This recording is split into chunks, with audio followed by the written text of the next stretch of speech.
No matter your photography style, getting sharp, clean, and well-exposed photos is something we all aim for. So in today's video, I'm gonna walk you through exactly how I achieve that consistently in every lighting situation. We're gonna talk about gear, camera settings, editing techniques, and most importantly, in my opinion, perceived sharpness. So let's get into it.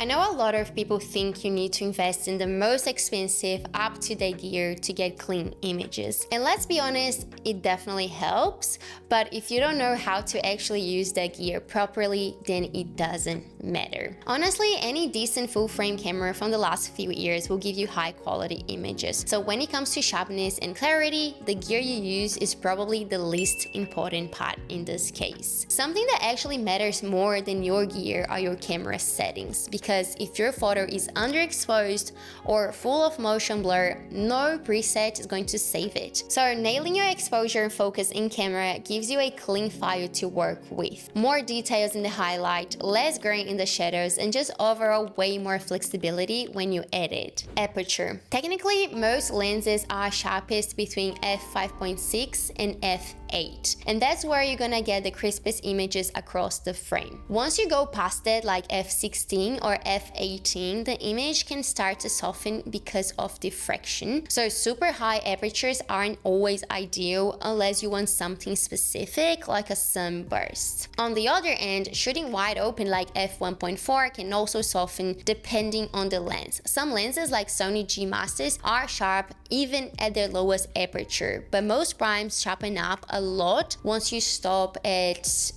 f2 or f2.8. That said, there are moments where I will shoot wide open. If the couple is on the same focal plane and the background's chaotic or distracting or just ugly, I will go straight to f1.4 on something like a 85mm or 135mm lens, just to blow out the background and pull all the attention to the subject. But if the subject is moving, that's when I stop down to anything from f2.8 and f5.6 to keep everything, the subject, sharp.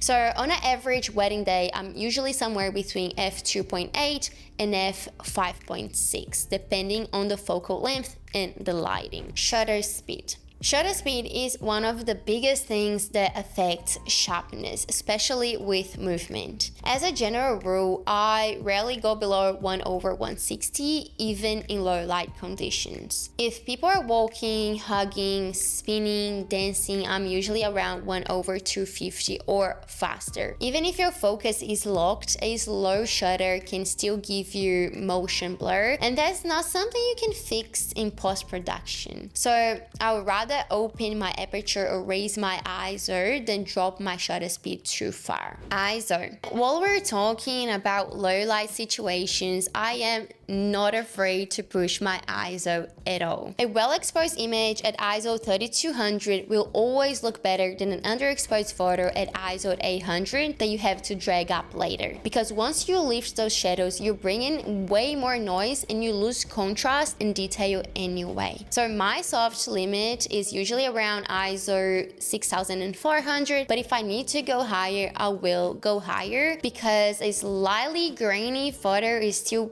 much prettier and way easier to edit than a muddy underexposed shot. Focus. Once my exposure is locked, the next thing is focus. Even with the perfect settings, if you lose track of your subject, they will be completely out of focus. So I always shoot with autofocus, tracking spot, and continuous autofocus. The combo lets me tell the camera exactly who I'm focusing on while still giving it enough intelligence to follow their face as they move. Lighting and contrast. Now, even with the perfect settings and perfect focus, there is something that affects how sharp your photos look way more than people realize, and that's perceived sharpness. Perceived sharpness is basically how sharp an image feels to the eye. It's not always about the technical sharpness from your lens and settings, it's more about the contrast and depth in the image. And the thing that creates that contrast more than anything else is light. Not just how much light you have, but where it's coming from and how it shapes your subject. Good light creates natural contrast between your subject and the background, and our eyes instantly read that contrast as sharpness. That's why two images can both be perfectly in focus, but one looks crispy and the other one looks soft. It usually comes down to the lighting. When light hits your subject at an angle, it creates dimension. You get those little highlights and shadows on their face, along their jawline,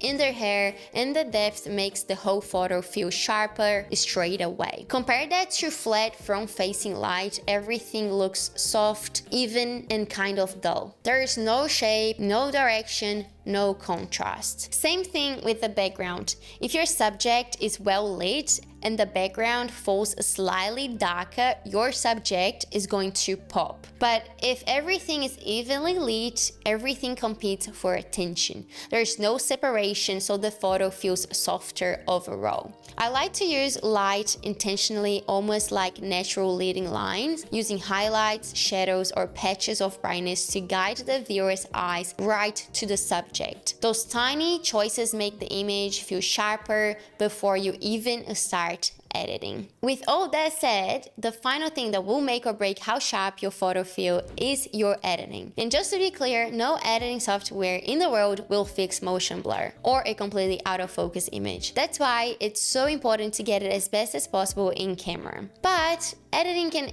absolutely enhance the perceived sharpness of an image. If you want to see my full wedding gallery editing workflow start to finish, I already have a separate video where I go through the entire process in detail. And you can watch that after this one if you want the full breakdown. But here are a few things that I do on every wedding gallery to enhance my photos. First, if I want the overall photo to feel crispier, I go straight to the tone curve. I'll pull the blacks down and lift the whites a little bit. The tiny S shape gives you deeper shadows, brighter edges, and just a cleaner, punchier look overall.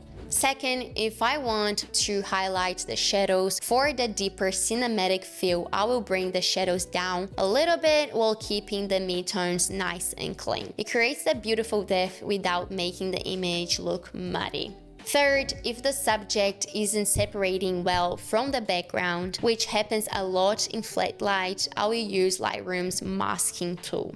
So I will just select the subject, brighten them slightly, and give them a subtle pop. If I need more separation, then I will also select the background and make it a little bit darker. Nothing crazy, just small adjustments that help guide the eye exactly where I want it. Fourth, if a photo just isn't as sharp as I wanted, maybe the focus landed a little off, it happens, I will just use the sharpening tools. Not to fix it, but to improve a little bit. Fifth, if the image was underexposed and I had to lift it a little, I will use the noise reduction tool to clean the grain without destroying the details. It's not magic, but it does smooth out the image enough to keep it looking polished. And lastly, I always clean up distractions. Small bright elements in the background, little reflections, patches of light, bits of clutter, all of those pull the eye away from your subject, and anytime the viewer's attention is scattered, the whole image feels softer and less intentional. When you remove those distractions, the subject becomes the clear focal point